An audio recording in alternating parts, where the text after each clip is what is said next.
درود به همه همراهان عزیز پادکست تاقچه. طبق روال پیش گرفته شده در هر اپیزود تاقچه بررسی یک موضوع معماری و برداشت آزاد از یک کتاب مرتبط با اون رو داریم. امروز میخوایم با الهام از کتاب چشمان پوست نوشته یوهانی پلاسما وارد دنیای چند حسی بشیم و به یک مفهوم دیگه نیز اشاره کنیم: پدیدارشناسی در معماری.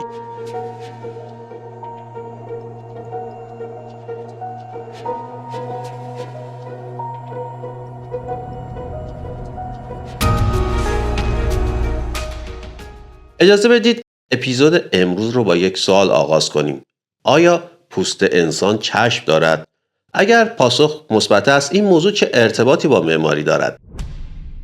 شاید این سوالها عجیب به نظر برسد، اما اگر نگاهی عمیق‌تر به تجربه‌های انسانی و ارتباط ما با فضاهای اطرافمان داشته باشیم، می‌بینیم که بدن ما از جمله پوست نقش کلیدی در ادراک فضا و معماری ایفا می‌کند.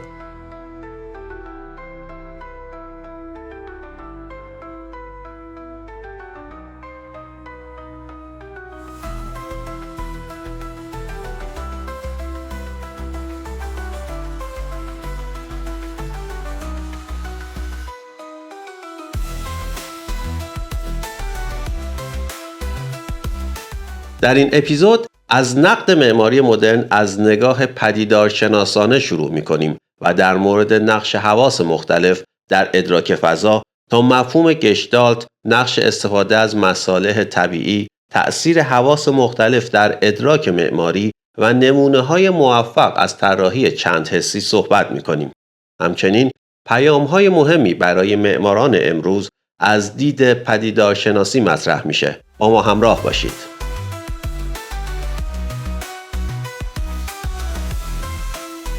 یوهانی پلاسما در کتاب چشمان پوست یا The Eyes of Skin تأکید می کند که معماری نباید تنها برای دیدن طراحی شود، بلکه باید تجربه‌ای چند حسی ایجاد کند. معماری باید حس‌هایی همچون لامسه، شنوایی و بویایی را نیز درگیر کند تا به تجربه‌ای کامل و چند حسی بدل شود. در این راستا مفهوم پدیدارشناسی جایگاه ویژه‌ای در معماری پیدا می‌کند. این رویکرد فلسفی که از اندیشه‌های ادموند هوسرل و مارتین هایدگر سرچشمه گرفته، به جای تمرکز بر واقعیت عینی، بر تجربه و ادراک انسان از جهان و اشیا تأکید دارد. پدیدار همان چیزی است که در آگاهی ما ظاهر می‌شود و جهان از طریق حواس و ارتباطات ما با محیط معنا می‌گیرد. این دیدگاه معماری را از یک شیء بصری صرف به فضایی زنده و پویا تبدیل می‌کند که انسان با آن در تعامل است. در حقیقت ساختمان‌ها و شهرها بستری برای ادراک و مواجهه با هست بودن انسان فراهم می‌کند. معماری در این نگاه میانجی میان انسان و جهان است و فراتر از فرم و عملکرد به تجربه از حضور جسم و ارتباط با جوهره معنوی فضا بدل می شود. این تعامل دو سویه میان بدن و فضا به انسان اجازه می دهد عواطف و خاطرات خود را در محیط جاری سازد و از سوی دیگر از آن تأثیر بگیرد. پدیدارشناسی در معماری فضا را زنده و معنا را عمیق‌تر می‌کند. تجربه‌ای که تنها با دیدن کامل نمی‌شود، بلکه با احساس، ادراک و تجربه انسان در فضا به کمال می‌رسد. این فلسفه معماری را به هنری تبدیل می‌کند که با تمام وجود انسان سخن می‌گوید. یکی از اپیزودهای بعدی پادکست تاقچه به بررسی پدیدارشناسی در معماری اختصاص خواهد داشت.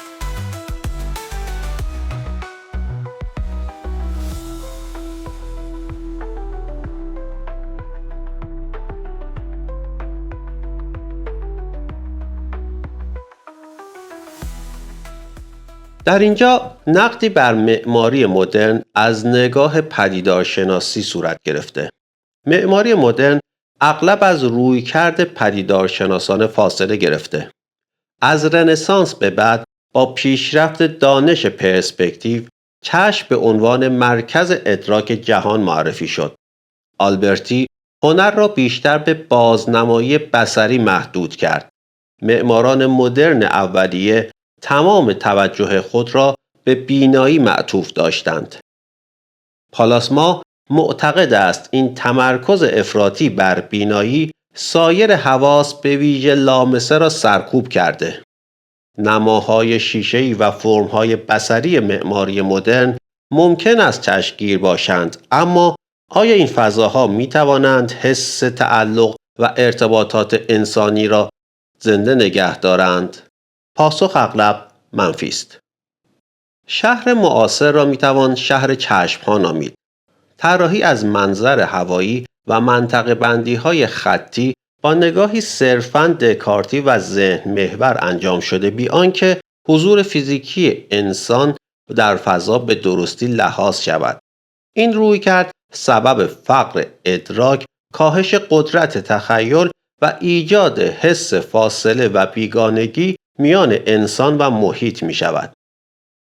تصویرپردازی دیجیتال اگرچه فرایند طراحی را تسهیل کرده و تخیل را گسترش می دهد، اما همزمانی ادراکات احساسی را کاهش داده و ارتباط میان سازنده و اثر را به واسطه فاصله مجازی کمرنگ می کند.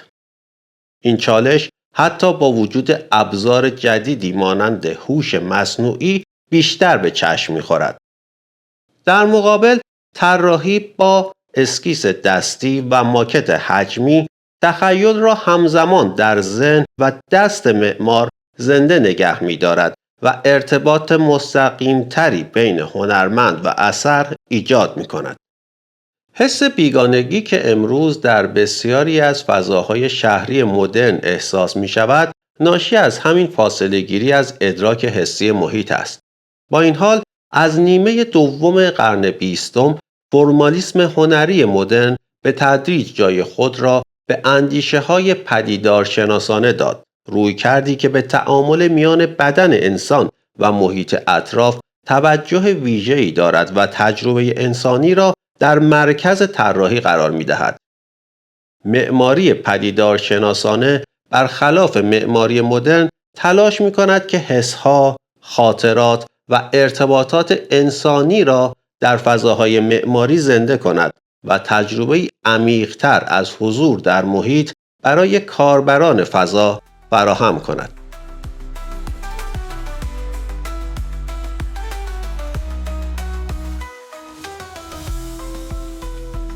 در اینجا اشاره‌ای به مفهوم گشتالت داریم.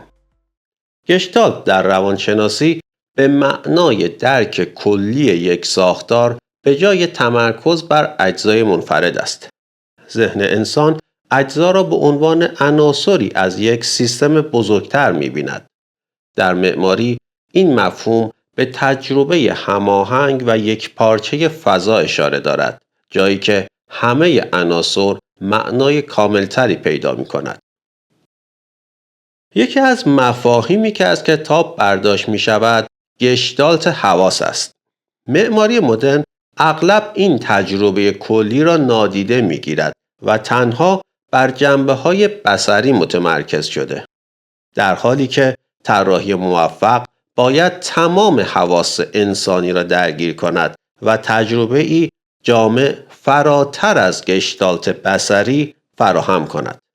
به عنوان مثال، در باغ 16 ماهان صدای آب، بوی گلها، خنکای سنگها و عبور نور از میان شاخه‌ها همه با هم یک تجربه کامل و چند حسی ایجاد می‌کند. این همان گشتالت حواس است. تجربه‌ای که تمامی حواس را درگیر کرده و ارتباطی عمیق‌تر میان انسان و فضا برقرار می‌کند. معماری که گشتالت حواس را در بر می‌گیرد، تجربه‌ای زنده و معنادار خلق می‌کند.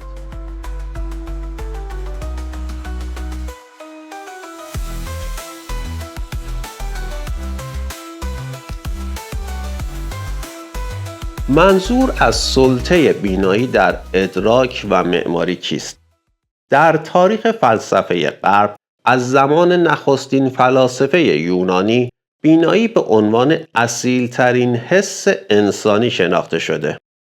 با ظهور پرسپکتیو در رنسانس، چشم انسان به مرکز جهان ادراک تبدیل شد. این سلطه باعث کم توجهی به سایر حواس و سرکوب نقش آنها در تجربه انسان شد. امروزه این سیطره نه تنها در ادراک فضا بلکه در رسانه‌ها و شبکه‌های اجتماعی نیز خود را نشان می‌دهد، جایی که بارش بی‌پایان تصاویر، ذهن و احساس را تحت کنترل قرار می‌دهد. جهان به سیاحتی تصویری اما سطحی و بی‌معنا تبدیل شده.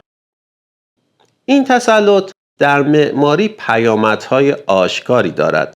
مکانهایی که از غنای حسی بی بهره اند، حس بیگانگی و انزوا ایجاد می کنند. این حس در فضاهای مدرن مانند بیمارستانها و فرودگاهها که بیشتر با تکنولوژی عجین هستند تشدید شده و فاصله انسان و محیط را بیشتر کرده است. معماری که صرفاً بر بینایی متمرکز باشد از خلق تجربه انسانی و چند حسی باز می‌ماند.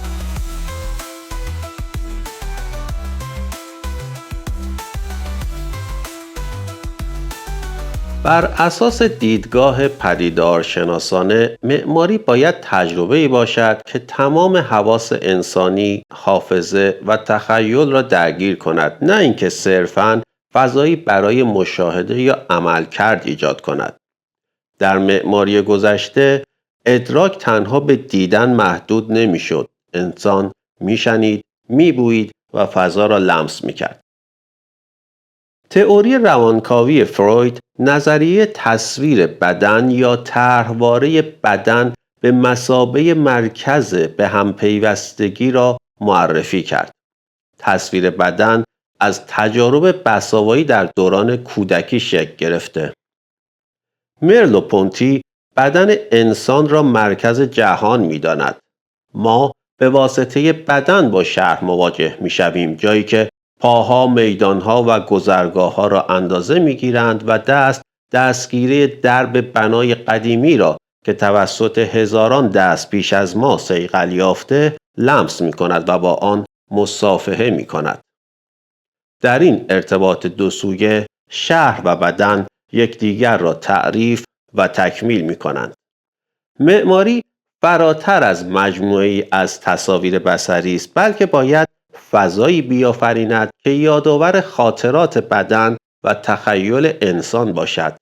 گاستون باشلار از قدرت شفادهنده قدم زدن در جنگل سخن می‌گوید، جایی که تمام حواس همزمان درگیر می‌شوند. معماری نیز باید ادامه طبیعت در قلمرو ساخت بشر باشد، تجربه‌ای که به عمق حواس انسان نفوذ می‌کند. معماری سنتی مانند شعری زنده حواس را به بازی می‌گیرد. به این شعر از اخوان ثالث که همزمان رنگ، بو و لامسه را در خود جای داده توجه کنید. با تو لیک ای عطر سبز سایه پرورده، ای پری که باد می بردد از چمنزار حریر پرگل پرده تا بهار سبزه های عطر. معماری چند حسی همچون این شعر به جای تمرکز صرف بر بینایی تجربه جامع از همه حواس ارائه می دهد. فضایی که به جای جدایی ارتباط عمیقی میان انسان و محیط ایجاد می کند.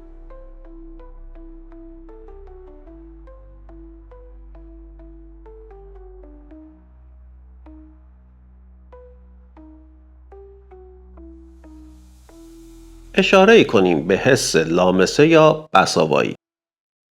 چشم عضو فاصله و جدایی است، اما لامسه حس نزدیکی و صمیمیت و تاثیرگذاری است. چشم میسنجد و تجسس می کند، اما لامسه نوازش می کند و ارتباط عمیق ایجاد می کند. پالاسما می گوید تمامی ادراکات حسی از جمله بینایی ریشه در حس لامسه دارد. حتی قرنیه چشم لایه‌ای تغییر یافته از پوست است. لامسه مادر تمام حواس است، حسی که پیش از تولد و در بدو آن بسیار قوی‌تر از بینایی است. این حس به دلیل نزدیکی و صداقت ذاتیش تجربه ملموس و غیر قابل انکار ایجاد می کند. ادراک بصری با لامسه کامل می شود. حس لمس کاشی معرق، خشت، کاهگل یا چوب عمق و بافت را به تصویر ذهنی ما اضافه می کند. لامسه ضمیر ناخودآگاه بینایی است، جایی که گرمی و سردی، نرمی و سختی، حتی وزن و چگالی مواد را درک می کنیم. دستها چشمان پیکرتراش هستند، اندامی که متفکرانه عمل می کنند و با لمس ماهیت مواد را باز می خوانند. چشم آنچه را لامسه به خاطر سپرده بازخوانی می کند. پوست این اندام دیرین و صادق از آرامش و آسایش حرارتی خاطرات خانه و سکونت را به یاد می آورد و به زندگی معنا می بخشد.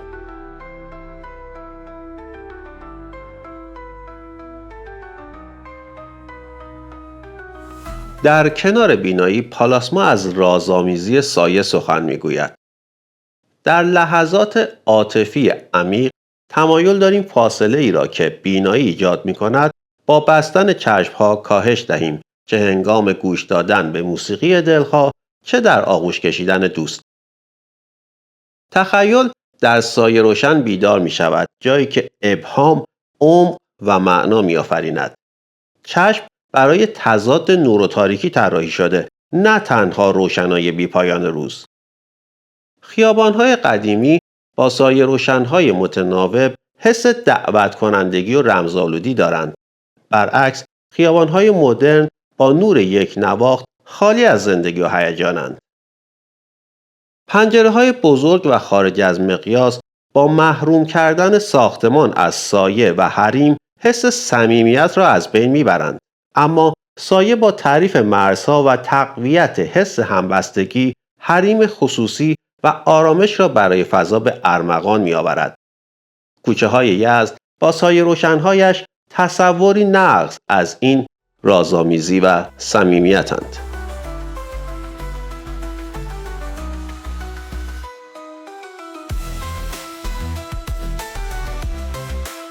شنوایی حسی که بین درون و بیرون پیوند برقرار می کند.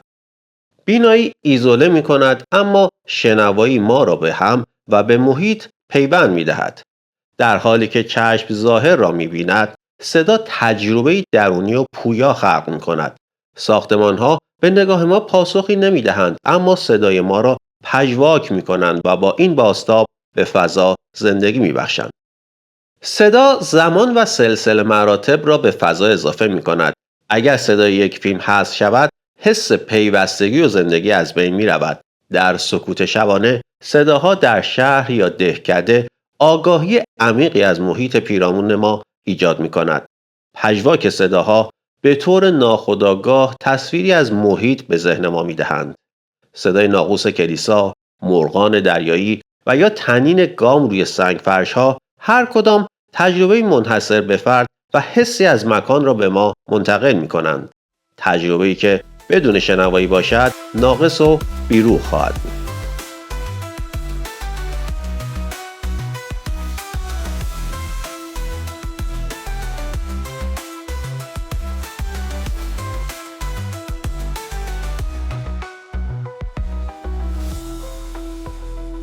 اما بویایی و چشایی، حس‌هایی که خاطرات و هویت را زنده می‌کنند. بویایی قدرتی شگفت‌انگیز دارد. ما می‌توانیم ده‌ها هزار رایحه را تشخیص دهیم. هر بو خاطره یا مکانی خاص را به یاد ما می‌آورد. بوی ادویه‌ها در بازارهای شرقی، عطر بهار نارنج در خانه نارنجستان قوام شیراز و بوی لیمو در گوشه حیاط خانه قدیمی هر کدام یادآور لحظاتی از خاطرات ماست. در شهرهای زیست پذیر حرکت از رایحه‌ای به رایحه دیگر تجربه دلپذیر می‌آفریند. از بوی چرم و ادویه تا عطر نان و شیرینی، قهوه یا دریا. هر شهر رایحه و ذائقه خاص خود را دارد. رایحه تهی بودن نشانه‌ای از بیجان بودن یک خانه یا مکان است. در طراحی منظر، طراحی باغ‌ها و باغچه‌های خوراکی و یا edible gardens با پیوند بویایی، ذائقه و طبیعت تجربه غنی از حضور و زندگی را به محیط می‌بخشد. بو و طعم خاطرات را می‌سازند و معماری را زنده‌تر و انسانی‌تر می‌کنند.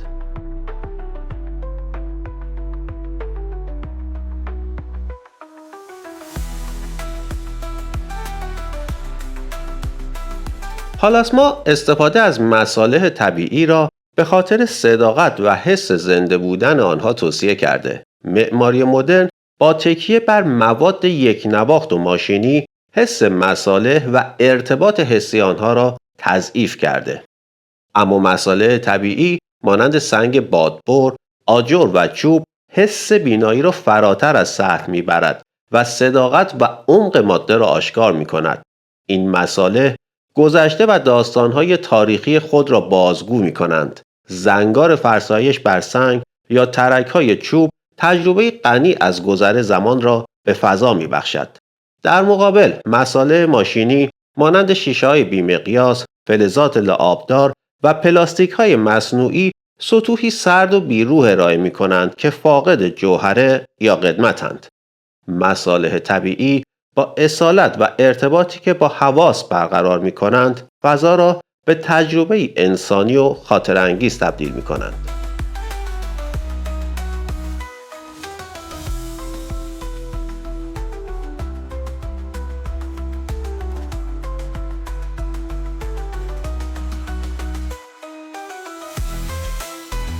حرکت پدیدار دیگری که در معماری وجود دارد. ساختمان‌ها صرفاً مجموعه‌ای از عناصر بصری نیستند، بلکه محل حرکت‌ها و فعالیت‌ها هستند. معماری رفتارها را شروع، هدایت و ساماندهی می‌کند. تجربه خانه به فعالیت‌های جاری در آن معنی می‌بخشد. درب ورودی تنها یک فرم بصری نیست، بلکه لحظه ورود و مواجهه است. پنجره فرصتی برای دیدن و شومینه فضایی برای گرد همایی و گرماست، نه صرفاً یک اسم برای اجزای فضا. ارتباط با معماری مانند هنر تعاملی است. اثر هنری ما را متأثر می‌کند، ما نیز احساسات خود را در آن باز می‌یابیم. همانطور که بازیکن فوتبال به جای فکر کردن به ضربه خود یا دروازه با زمین یک پارچه می‌شود، معمار نیز به تدریج در طراحی خود چشم انداز، نیازها و حس فضا را درونی می‌سازد. معماری پلی است میان بدن معمار و تجربه بدن کسانی که سالها بعد آن را لمس یا درک خواهند کرد. بدن ما به طور ناخودآگاه ساختارهای معماری را تقلید می‌کند. ستونها، طاق‌ها و تناسبات فضا همه درک انسان را از محیط شکل می‌دهند. ما ندانسته نقش ستون یا طاق را با بدنمان ایفا می‌کنیم. معماری همچون موسیقی بر تخیل و حافظه بدن تأثیر می‌گذارد.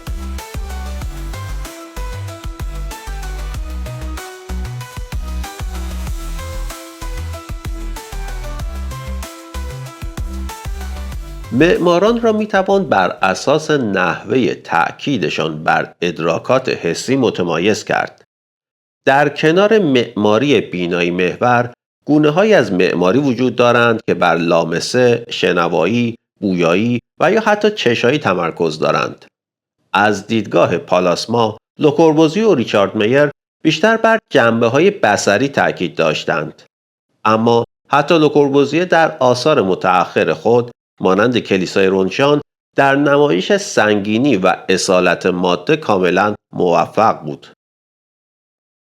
در مقابل فرانک لوید رایت و آلوار آلتو با درک عمیق شرایط جسمانی و واکنش‌های غریزی معماری زنده و حسی خلق کردند. آثار پیتر زومتور و استیون هال انباشته از تجارب احساسی اند که حواس مختلف را درگیر می کند. آلوار آلتو به طور ویژه به ادراک چند حسی توجه داشت و در طراحی‌هایش تمام حواس انسان را دخیل می کرد. این نگاه باعث می شود فضاهایی خلق شوند که نه تنها دیده می شوند، بلکه شنیده، لمس و حس می شوند. شهرها نیز می توانند از این اصول بهره‌مند شوند. برخی شهرها تنها تصاویری بصری و دور از دسترس باقی می مانند، اما شهرهایی که با صداها، رایحه‌ها و بازی نور و سایه زنده اند، خاطرات عمیقی در ذهن و قلب ما ایجاد می کنند. معماری حسی تجربه شهر را فراتر از ظاهر به زیستی چند حسی و انسانی تبدیل می کند. تجربه‌ای که همیشه به یاد خواهد ماند. شهرهایی هستند که صرفاً در حد تصاویر بصری دوردست و غیر صمیمی خواهند ماند و شهرهایی که با تمام سرزندگیشان به یاد آورده می شوند. حافظه شهر دلپذیر را با تمام صداها، رایحه‌ها و نوسانات نور و سایه دوباره به یاد می آورد.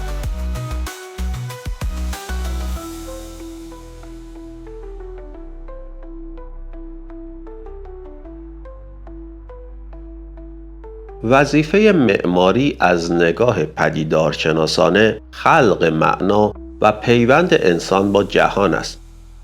یوهانی پالاسما در مانیفست خود وظیفه ازلی معماری را خلق استعاره‌های وجودی زنده و ملموسی که هستی انسان را در جهان تثبیت و ساماندهی می‌کند می‌داند. ما تمام مکانهایی را که به یاد داریم و شهرهایی که از آن بازدید کرده ایم را در حافظه بدن خود ثبت کرده ایم. معماری هنری برای مصالحه است، میانجی میان ما و جهان پیرامون که از طریق ادراکات حسی معنا می‌یابد. این هنر نه صرفاً ساخت فضا، بلکه ایجاد تجربه است که انسان را با محیط و درون خود پیوند می‌دهد. فرانک لوید رایت هم بر اهمیت یکپارچگی در معماری تأکید داشت، کیفیتی که امروز بیش از هر زمان دیگری به آن نیاز داریم. معماری یکپارچه همان گونه که پالاسما میگوید نه تنها شکل بلکه حس و معنای زندگی را در فضا بازتاب می‌دهد و تجربه‌ای عمیق و انسانی ایجاد می‌کند.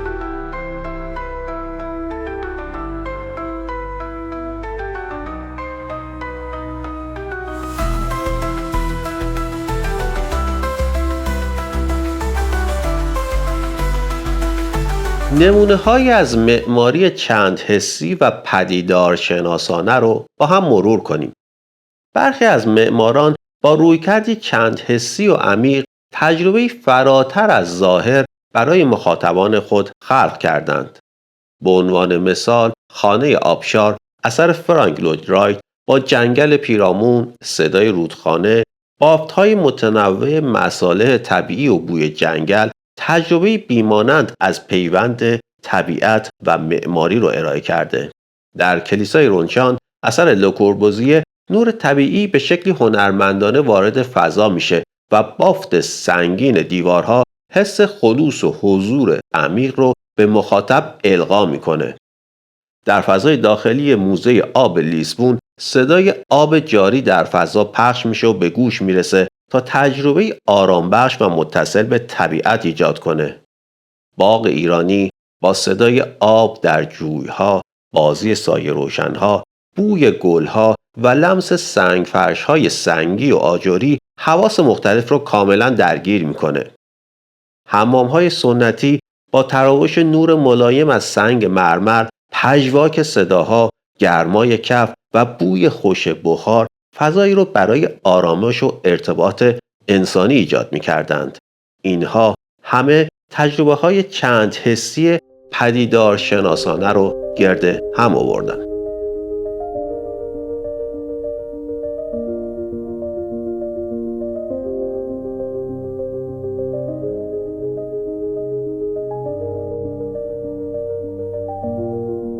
پدیدارشناسی چه پیام‌هایی برای معماران امروزی میتونه داشته باشه؟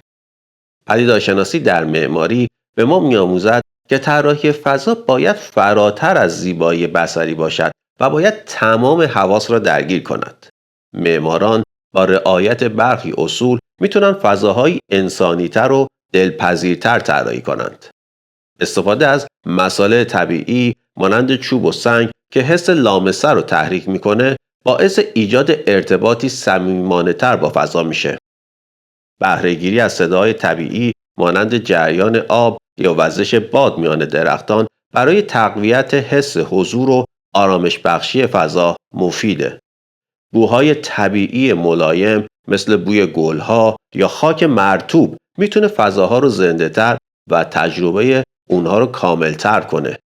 معماری وظیفه‌ای فراتر از ساختن داره. وظیفه معماری میانجیگری میان گذشته و آینده، الگوهای عمومی و خصوصی، تکنولوژی و کیفیت زندگیه. معماران باید فضاهایی خلق کنن که نه فقط دیده میشه بلکه حس و تجربه بشه. فضاهایی که به نیازهای جسمی و روحی انسان پاسخ میده و اون رو به محیط و درون خود متصل میکنه.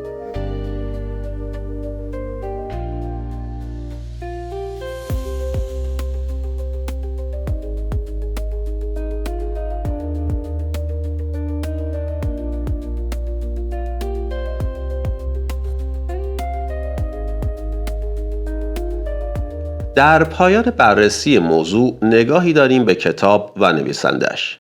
یوهانی پالاسما، معمار و نظریه پرداز برجسته فنلاندی، در سال 1936 متولد شد و استاد سابق معماری در دانشگاه تکنولوژی هلسینکی است. وی با نگاه پدیدارشناسانه خود به معماری تأثیر عمیقی بر نظریه‌های معماری معاصر گذاشت. کتاب چشمان پوست نوشته او در سال 1996 است که از آثار کلاسیک در تئوری معماری محسوب می شود. کتاب با ترجمه فارسی رامین قدس توسط انتشارات پرهام نقش به چاپ رسیده. پالاسما علاوه بر نظریه پردازی در زمینه طراحی معماری هم فعالیت داشته و چندین بنای عمومی در فنلاند طراحی کرده. آثار او بازتاب دهنده علاقه‌اش به تقویت حسها و ایجاد تجربه انسانی‌تر در معماری است. کتاب چشمان پوست همچنان مرجعی برای فهم عمیق‌تر از نقش حواس در طراحی و تجربه معماری است.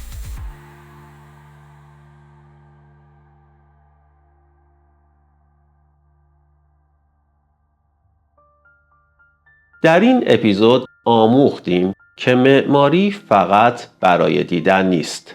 کتاب چشمان پوست به ما نشان داد که با اصول پدیدارشناسی و درگیر کردن تمامی حواس می توانیم معماری غنی‌تر و انسانی‌تر ایجاد کنیم. اما این تمام ماجرا نیست. در اپیزود بعدی به سراغ ابعاد دیگری از معماری می رویم. شعر و فلسفه در معماری با معرفی کتاب بوتیقای معماری اثر آنتونیادس موضوع خلاقیت و فلسفه در طراحی را بررسی خواهیم کرد. تا اپیزود بعدی نظرات خود را در مورد معماری چند حسی یا موضوعات دیگر با ما در میان بگذارید. با مراجعه به وبسایت هنر معمار می توانید نسخه تصویری پادکست را ببینید و یا از اپیزودهای دیگر با خبر شوید. من بهزاد میرزایی یگانه هستم، میزبان شما در پادکست تاقچه.